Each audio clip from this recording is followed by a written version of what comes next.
It is now day 45 in the Israel-Hamas war. Here are the most recent developments.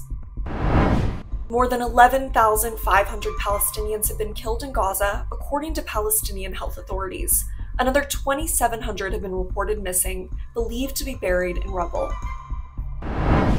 In a significant escalation in the war, Israel said Sunday that Yemen's Houthi rebels had seized a British-owned and Japanese-operated cargo ship in the southern Red Sea.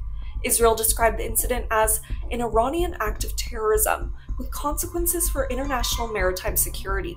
The Houthis said they had seized a ship in that area, but described it as Israeli, saying, quote, "We are treating the ship's crew in accordance with Islamic principles and values."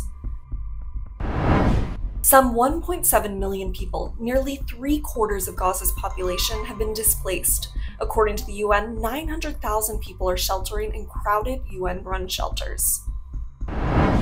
Health officials said 31 premature babies in, quote, extremely critical condition were transferred safely Sunday from Gaza's main hospital. The babies will go to Egypt.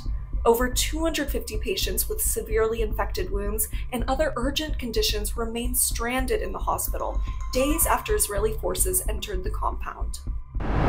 Russia and Iran's foreign ministers called for a ceasefire in Gaza and said that urgent assistance must be given to the civilian population there.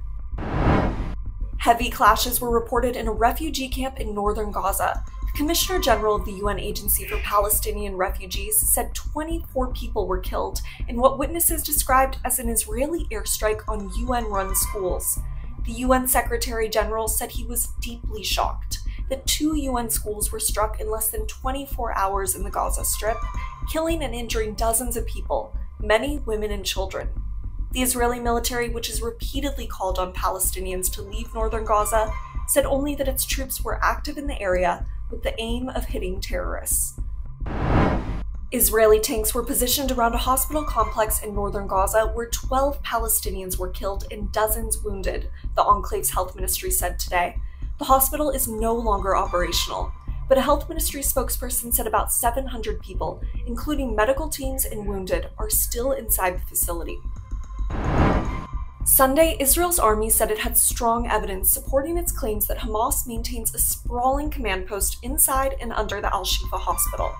The army said it found a 55-meter tunnel about 10 meters under the hospital's 20-acre complex, which includes several buildings, garages, and a plaza.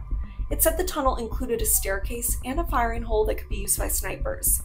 It ended at a blast-proof door that troops have not yet opened. Israeli soldiers discovered 35 tunnel shafts and seized weapons in northern Gaza, the Israeli Defense Forces announced Sunday.